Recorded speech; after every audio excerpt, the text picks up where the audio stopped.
Hello guys, welcome. First layer stick అవుతలేదు అంటే video చూసిన తర్వాత ప్రాబ్లం ఏంటిదో 100% అర్థమవుతుంది. ఫస్ట్ 3D ప్రింటర్ స్టార్ట్ చేసినావు, ఫస్ట్ లేయర్ మంచిగా వస్తుందా లేదా చెక్ చేస్తున్నావు. 2 minutes అయింది. వచ్చి చూస్తే ప్రింట్ బ్రెడ్ మీద ఉండాల్సిన మోడల్ ఫిలమెంట్ నాజిల్కి అటాచ్ అయ్యి డాన్స్ చేస్తుంది. నేను చాలామంది చూసి ఒక కన్ఫ్యూజన్లో ఉంటారు, కంక్లూజన్కి వచ్చేస్తారు. ఏమనుకుంటారు? ప్రింటర్లోనే ప్రాబ్లం ఉంది అనుకుంటారు. కానీ నిజం చెప్పాలంటే 90% కేసెస్లో ప్రింటర్ది తప్పు కాదు. ఫస్ట్ లేయర్ స్టిక్ అవ్వకపోవడానికి కొన్ని కామన్ రీజన్స్ ఉంటాయి. ఈ వీడియో మనము ఏం చేస్తామంటే వీడియోలో డిటెక్టివ్ లాగా ఒక్కొక్క క్లూని ఫాలో అవుతూ ఎగ్జాక్ట్ ప్రాబ్లమ్ని ఐడెంటిఫై చేద్దాం. వీడియో కంప్లీట్గా చూడండి, ఎందుకంటే మీరు ఇప్పుడు ఫేస్ చేస్తున్న ప్రాబ్లం వీడియో మధ్యలో కానీ ఉండొచ్చు, వీడియోలో చివర్లో కానీ ఉండొచ్చు. ఇక్కడ మీరు అబ్జర్వ్ చేస్తే నేను ఆల్రెడీ లెవెల్ బెడ్ని స్టార్ట్ చేసిన. అది డిఫరెంట్ పాయింట్స్ని తీసుకొని బెడ్ లెవెల్ ఉందో లేదో చెక్ చేసుకుంటుంది. మ్యాక్సిమం ఇది సాల్వ్ కాదు ఒకవేళ ప్రాబ్లం ఉంటే, కానీ ఇది హెల్ప్ చేస్తుంది. ఇది కొద్ది వరకు హెల్ప్ చేస్తుంది, కంప్లీట్గా హెల్ప్ చేయదు.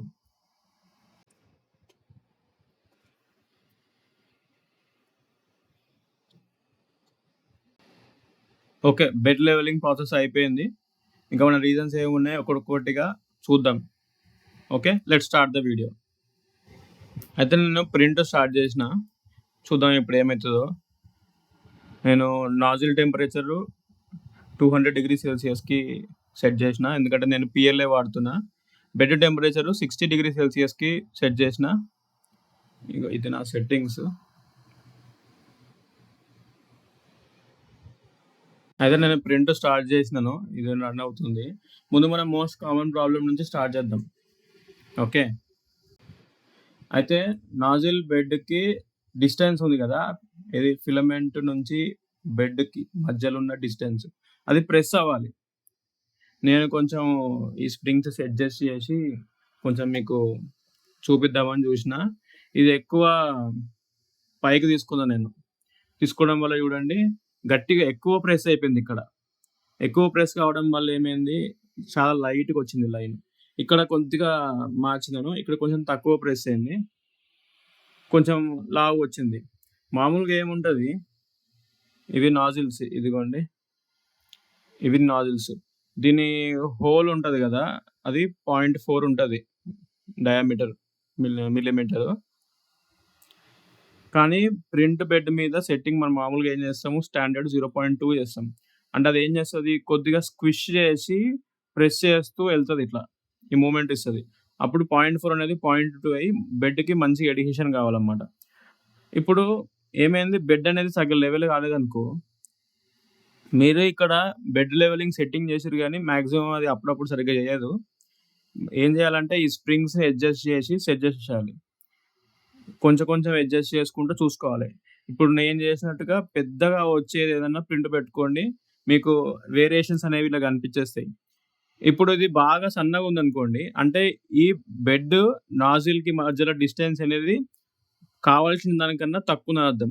అప్పుడు ఇది ఏం చేయాలి, దీని మీద నోటేషన్స్ ఉంటాయి. నేను ఇట్లా టేప్ పెట్టుకున్నా క్లియర్గా అర్థం కావడానికి. ఇది అటు సైడ్ రొటేట్ చేస్తే ఈ సైడ్ రొటేట్ చేస్తే డౌన్ అవుతుంది, ఈ సైడ్ రొటేట్ చేస్తే అప్ అవుతుంది. ఇప్పుడు మనకి ఏంది, తక్కువ డిస్టెన్స్ ఉంది కదా, అప్పుడు మనము దీన్ని డిస్టెన్స్ పెంచాలి.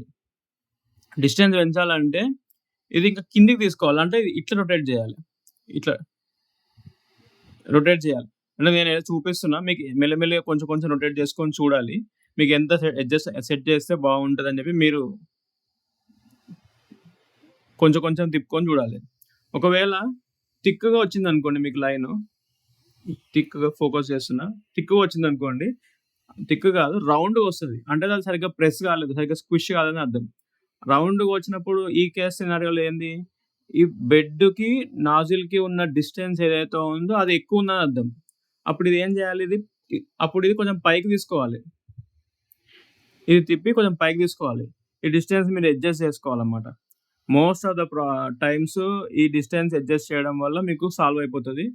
ఇది one of the common reason. అంటే ఇప్పుడు ఏంది, నాజిల్కి బెడ్కి మధ్యలో డిస్టెన్స్ ఎక్కువ ఉన్న ప్రాబ్లం ఇక్కడ ఎక్కువ ఉంది, రౌండ్గా వస్తుంది, ఇది ఫ్లాట్గా రాదు. అప్పుడు నాజిల్‌కి, బెడ్‌కి మధ్యలో డిస్టెన్స్ తక్కువున్న ప్రాబ్లమే. అది ఎక్కువ రాసుకపోతది. మీకెంత డిస్టెన్స్ కావాలో అంతే మెయింటైన్ జేయాలి. అది మీరు ఫైన్ ట్యూన్ జేసుకోవాలి. ఈ కింద స్ప్రింగ్స్ ఉంటాయి. మీ మీ ప్రింటర్‌లో గూడా ఇట్లాంటివేమన్నా ఉంటాయి. అది ఫైన్ ట్యూన్ జేసుకోవాలి. మీరెంత తిప్పుతున్నారో అర్థం గాడానికి నేనిక్కడ టేపేసి మీకు చూపిస్తున్నానన్నమాట. ఇప్పుడు కొంచెం తిప్పినా, ఇక్కడ కొంచెం ఎక్కువ పైకి రాడానికి. ఇక్కడ జూడండి. ఈ ఫిలమెంట్ అనేది కొద్దిగా రౌండ్‌గుంది. ఇది ఫస్ట్ లేయర్ ఒకటే లేయరు. ఇది స్టిక్ కాలేదు. ఎందుకంటే డిస్టెన్స్ కొద్దిగా ఎక్కువుంది. డిస్టెన్స్ తక్కువుంటే ఇట్లా స్క్విష్ అయితది. ఇప్పుడు డిస్టెన్స్ ఎక్కువుండడం వల్ల ఏమైతది? అది డ్రాగ్ జేస్తది. అప్పుడప్పుడు నాజిల్‌కే అటాచ్ అయిపోయి అట్లే అతుక్కొని ప్రింట్ ఫెయిల్ అయిపోతది. నాజిల్ గూడా క్లాగ్ అయ్యే ఛాన్సెస్ ఉన్నాయి. ఇక్కడ జూడండి. ఇక్కడ క్లియర్ ఇండికేషన్. ఇది స్టిక్ అయిపోయి అట్లనే ఉండడం వల్ల ఇట్లా అయింది. యాక్చువల్‌గా మంచిగున్న ప్రింటర్‌ని కొంచెం పాజ్ చేద్దాము. ఇప్పుడు ఇంకొక రీజన్ చెప్తా నేను. ఇది గూడా one of the most common reason. మీరు సెట్టింగ్ కరెక్ట్‌గా చేసిర్రు. ఈ అడ్జస్ట్‌మెంట్ కరెక్ట్‌గుంది. అన్నీ ఓకే ఉన్నాయి. కానీ ఇప్పుడు గూడా ప్రింట్ సరిగ్గా స్టిక్ కావట్లేదు. ఈ రీజన్ ఏందంటే చాలా మందికి తెలియకపోయి ఉండొచ్చు. మన ఫింగర్స్‌లో నేచురల్ ఆయిల్స్ ఉంటాయి. మనం బెడ్‌ని టచ్ చేస్తాం. ఇప్పుడు నేను చేసినట్టే అందరూ టచ్ చేస్తారు. మీ ఫింగర్స్‌లో ఉన్న నేచురల్ ఆయిల్స్ ఉంటాయి గదా! అది బెడ్‌ని టచ్ చేసిన ప్రతిసారి ఆ ఆయిల్స్ సర్ఫేస్ మీదకి సెట్ అయిపోతాయి. ఫిలమెంట్‌కి ఆయిల్ సర్ఫేస్ మీద ఉంటే అది స్టిక్ కాదది. ప్రింటర్ అనేది పర్ఫెక్ట్ లెవెల్ ఉంది. ఓకే. ప్రింటర్ అనేది టెంపరేచర్ కరెక్ట్ సెట్ చేసినారు. ఓకే. అయినా గాని ప్రింట్ ఫెయిల్ అవుతది. కాబట్టి ఫస్ట్ లేయర్ ఇష్యూ ఉంటే ఫస్ట్ చేయాల్సిన పనేంటిది బెడ్‌ని క్లీన్‌గా ఉంచుకోవాలి. మీరు మళ్ళీ బెడ్ క్లీన్‌గా అంటే మళ్ళీ ఆ డెటాలు అట్లాంటి డిటర్జెంట్స్ అవేసి క్లీన్ చేయొద్దు. సింపుల్‌గా ఐసోప్రొపైలిన్ ఆల్కహాల్ ఉంటది. లేకపోతే ఎసిటోన్ ఉంటది. వాటితోని క్లీన్ చేయాలి. ఎందుకంటే అవి క్లీన్ చేసినాక అవి ఎవాపరేట్ అయిపోతాయి. ఎవాపరేట్ అయిపోయినాక మీరు నీట్‌గా ఉంచుకోవాలి. మళ్ళీ ప్రింట్ మీద, బెడ్ మీద చెయ్యి పెట్టకూడదు. కొంతమంది ఏం చేస్తారు, ఆ ఎడ్హెషన్ కోసం సెపరేట్ ఫెవిస్టిక్, గ్లూ స్టిక్స్ వాడతారనమాట. ఎక్కువ ఎడ్హెషన్ ఉంటదని చెప్పి. కానీ అవి బెడ్‌ని కొంచెం మెస్సీ చేస్తాయి. మీరు కొంచెం అబ్జర్వ్ చేస్తే బెడ్ మీద ఆల్రెడీ ఒక ప్యాటర్న్ ఉంటది. ఒక లేయర్ స్టిక్కర్ ఉంటదనమాట. అదేంటంటే మంచిగా ఎడ్హెషన్ కోసం హెల్ప్ అయితది. ఇప్పుడు మీరు క్లీన్ చేసినప్పుడు ఏమవుతది, నేను చేసిన ఒక మిస్టేక్ ఏందంటే, బై మిస్టేక్‌లో ఈ ప్లేట్ ఉల్టా పెట్టేసినా నేను. కిందనేమో చాలా స్మూత్‌గా సాఫ్ట్ ఉంటది. పైననేమో ఈ స్టిక్కర్ ఉంటది. ఇవి ప్యాటర్న్ ఉంటది. ఆ స్మూత్‌నెస్ పెట్టేసరికి ఉల్టా పెట్టేసరికి కిందున్న స్మూత్‌నెస్ పైకొచ్చింది. నేను ఎన్ని ట్రై చేసినా గాని నాకు సెట్ కాలేదు. తర్వాత నేను రియలైజ్ అయ్యి మళ్ళీ మార్చుకున్నాననమాట. ఓకే. ఇప్పుడు నేను ప్రింట్ ఆపేసిన. ఇప్పుడు నెక్స్ట్ రీజన్‌కెళ్దాం. Bed temperature problem. ఒకసారి ఆలోచించండి. మంచి అడ్హెషన్ కోసం మీరేం చేస్తున్నారు? హాట్ గ్లూ యూజ్ చేస్తారు.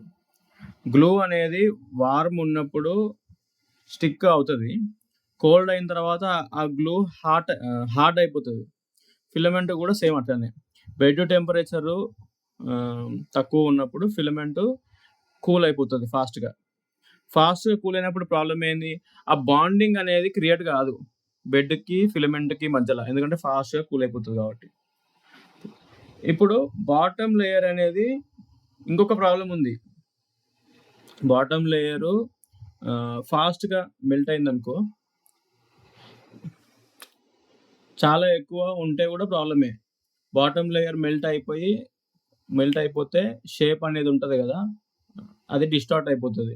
PLAకి మామూలుగా అయితే generally 55-60 degree Celsius safe starting point అన్నమాట. ఇప్పుడు ఇంకొక రీజన్ చెప్తున్నా. బెడ్ లెవెల్ అనేది కరెక్ట్ కాకపోవడం. కొన్ని సార్లు ఏమనిపిస్తది, సెంటర్‌లో ప్రింట్ అనేది పర్ఫెక్ట్‌గా వస్తది. కానీ కార్నర్స్‌కి ఆ ప్రింట్ అనేది ఫెయిల్ అయితది. ఎందుకు? బెడ్ మొత్తము ఫ్లాట్ లేకపోవడమే రీజన్. ఒక కార్నర్‌లో నాజిల్ పర్ఫెక్ట్ డిస్టెన్స్‌లో ఉంటది. ఇంకొక కార్నర్‌లో గ్యాప్ ఎక్కువుంటది. అందుకే బెడ్ లెవెలింగ్ అనేది ఒకసారి చూసుకుంటే మంచిదన్నమాట. ప్రాసెస్ స్టార్ట్ చేయకముందుకే బెడ్ లెవెల్ చూసుకోవాలి. రెగ్యులర్ మెయింటెనెన్స్ చేయాల్సొస్తది. ఇప్పుడు మీరు అబ్జర్వ్ చేస్తే ఇది ఫ్లాట్‌గా కనిపిస్తుంది గానీ ఎప్పుడు ఫ్లాట్ ఉండదు. కొద్దిగా డీవియేషన్ ఉంటది. మీరు మీ బెస్ట్ ఎఫర్ట్ పెట్టి కొంచెం టైం పెట్టి కొన్ని అవర్స్ అయితది అప్పుడప్పుడు మీ బెడ్ అనేది మాక్సిమం లెవెల్ ఉన్నట్టు చూసుకోవాలి. మీరు ఈ బెడ్‌ని లెవెల్ సెట్ చేసిర్రు. కానీ ఏంటిది? ఇది గూడా ఈ యాక్సిస్ గూడా లెవెల్ ఉండదు. మీరు వర్నియర్‌తోని చెక్ జేస్తే ఈ డిస్టెన్స్ వేరే ఉంటది. ఈ డిస్టెన్స్ వేరే ఉంటది. మీరు మాక్సిమం ఎఫర్ట్ పెట్టి ఇక్కడ సెట్టింగ్స్ ఉంటాయి.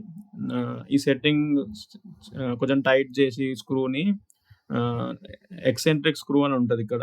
దాన్ని టైట్ అన్నా, లూజ్ అన్నా జేసి ఈ లెవెలు, ఈ లెవెలు సేమ్ ఉండేట్టు చూసుకోవాలి. వర్నియర్‌తోని నీట్‌గా చెక్ జేసుకోవాలి. ఇప్పుడు ఇంకొక రీజన్ జెప్తా. ఫస్ట్ లేయర్ స్పీడ్ ఎక్కువ పెడతారు. ఇది చాలా మంది బిగినర్స్ చేసే కామన్ మిస్టేక్ అనమాట. నార్మల్‌గా ప్రింట్ స్పీడ్ అనేది 60 మిల్లీమీటర్ పర్ సెకండ్ ఉంటది. ఫస్ట్ లేయర్ గూడా అదే స్పీడ్‌లో ప్రింట్ చేస్తారందరూ. కానీ ఫస్ట్ లేయర్‌కి పేషెన్స్ కావాలన్నమాట. ఫిలమెంట్ అనేది నీట్‌గా పట్టుకోవాలంటే ఫస్ట్ లేయర్ కొంచెం టైం ఇవ్వాల్సొస్తది. దాని స్పీడ్ కొంచెం తగ్గియాలి. ఒకవేళ అడ్హెషన్ ప్రాబ్లమ్ ఉంటే నేను నా పర్సనల్‌గా ఫస్ట్ లేయర్ స్పీడ్‌ని 20 మిల్లీమీటర్ పర్ సెకండ్ దగ్గర మెయింటైన్ చేస్తాను. తర్వాత మళ్ళీ స్పీడ్ పెంచుకుంటానన్నమాట. అప్పుడప్పుడు ఫస్ట్ లేయర్ అయిపోయిన తర్వాత నేను డైరెక్ట్ 150 ఫస్ట్ 2 లేయర్స్ అయిపోయిన తర్వాత డైరెక్ట్ 150 స్పీడ్‌లో కూడా నేను కంటిన్యూ చేస్తాను. ఎందుకంటే టైమ్ సేవ్ చేయడానికి. నాకు పర్సనల్లీ ఆ ప్రాబ్లమ్ రాలేదు మాక్సిమం. కానీ ఒకవేళ ఫస్ట్ లేయర్ ఇష్యూ ఉంటే నేను స్పీడ్ చాలా తగ్గించి మంచిగా స్టిక్ అయినంక ఫస్ట్ 2 లేయర్స్ అయిపోయిన తర్వాత కొంచెం స్పీడ్ పెంచుకుంటా. ఇప్పుడు ఇంకొక కామన్ మిస్టేక్ చెప్తాను. ఫస్ట్ లేయర్ స్టార్ట్ అయిన వెంటనే ఫ్యాన్‌ని ఫుల్ స్పీడ్‌లో ఆహ్, తిరుగుతుంటే ప్రాబ్లమ్ రావచ్చు. ఈ ఫ్యాన్ స్పీడ్ అనేది ఫుల్ స్పీడ్ ఉందనుకోండి, ఫిలమెంట్ అనేది తొందరగా కూల్ అయిపోతది. తొందరగా కూల్ అయినప్పుడు అడ్హెషన్‌కి ఎక్కువ టైం దొరకదు దానికి. అప్పుడు సరిగ్గా పట్టుకోదు. ఎస్పెషల్లీ పెట్‌జీ మెటీరియల్ ఉంటది కదా! ఫిలమెంట్ దానికి ఇది చాలా కామన్ ప్రాబ్లమ్ అన్నమాట. కాబట్టి ఫస్ట్ 2 లేయర్స్ నా సజెషన్ ఫస్ట్ 2 లేయర్స్‌కి ఫ్యాన్ ఆఫ్ పెట్టుకోవాలి. ఆఫ్టర్ సెకండ్ లేయర్ మీరు ఫ్యాన్ ఆన్ పెట్టుకోవచ్చు. స్పీడ్ కూడా పెంచుకోవచ్చు. ఇంకొక కామన్ రీజన్ చెప్తా. మాక్సిమం దీనివల్ల అందరి ప్రాబ్లమ్స్ సాల్వ్ అయితాయి. ఫస్ట్ లేయర్ స్టిక్ అవుతలేదా? మీరేం చేయాలి? ఇందులో జెడ్ ఆఫ్‌సెట్ ఆప్షన్ ఉంటది. కాన్ఫిగరేషన్‌కెళ్తా నేను. నా మెషిన్‌లో కాన్ఫిగరేషన్‌లో జెడ్ ఆఫ్‌సెట్ కనిపిస్తుందా? ఈ జెడ్ ఆఫ్‌సెట్ ఫోకస్ చేస్తున్నా. ఇక్కడ -1.89 ఉంది. మీరు ఈ జెడ్ ఆఫ్‌సెట్‌ని మార్చుకొని సెట్ చేసుకోవాలి. మాక్సిమం చాలా మందికి ఇది సొల్యూషన్. Z offset తప్పుందా? ఇది స్టిక్ కాదు. ఎస్పెషల్లీ మీరు నాజిల్ క్లాగ్ అయితుందని కొత్త నాజిల్ పెట్టిర్రు. ఇదిగోండి నా దగ్గర నాజిల్ ఉంది. కొత్త నాజిల్ పెట్టిర్రు. కొత్త నాజిల్ పెట్టినప్పుడు ఏమవుతది? కొంచెం ఎక్కువ టైట్ చేయడం, కొంచెం తక్కువ లూజ్ చేయడము, మేబీ నాజిల్‌లో కూడా కొంచెం డైమెన్షన్స్ ఏమన్నా చేంజ్ ఉండడము కావడం వల్ల ఏమైతది? జెడ్ ఆఫ్‌సెట్ అనేది డిస్టర్బ్ అయితది. నాది ఇనీషియల్‌గా 2.5 ఉండే. -2.5 ఉండే. నేను నాజిల్ చేంజ్ చేసిన తర్వాత అది -1.89లో నాది పర్ఫెక్ట్ సెట్టింగ్ అయింది. అయితే మీరు జెడ్ ఆఫ్‌సెట్ కూడా చూసుకోవాలి. అదే ఇప్పుడు మనము ఒక ఆర్డర్ ఫాలో అయిదాం. ఇప్పుడు ఫస్ట్ లేయర్ స్టిక్ అయితలేదు. ఈ ఆర్డర్ ఫాలో అయితే మేబీ మేజర్ ప్రాబ్లమ్స్ అన్ని సాల్వ్ అయిపోతాయి. ఫస్ట్ బెడ్ అనేది క్లీన్‌గా పెట్టుకోండి. ఒకటి అది. సెకండ్‌ది జెడ్ ఆఫ్‌సెట్ చెక్ చేసుకోండి. మూడోది ఏందంటే బెడ్ లెవెల్ ఉందా లేదా వెరిఫై చేసుకోవాలి. ఫోర్త్‌ది ఏందంటే బెడ్ టెంపరేచర్ చెక్ చేయాలి. ఫిఫ్త్‌ది ఏందంటే ఫస్ట్ లేయర్‌లో ఉన్నప్పుడు ఫ్యాన్ స్పీడ్ తక్కువలో ఉండాలి. లేకపోతే ఫ్యాన్ స్పీడే ఆఫ్ చేసేయండి. సెట్టింగ్స్‌లోనే ఉంటది. అది జేసుకోండి. వీటిలో మాక్సిమం అన్ని ప్రాబ్లమ్స్ సాల్వ్ అయిపోతాయి. Thank you.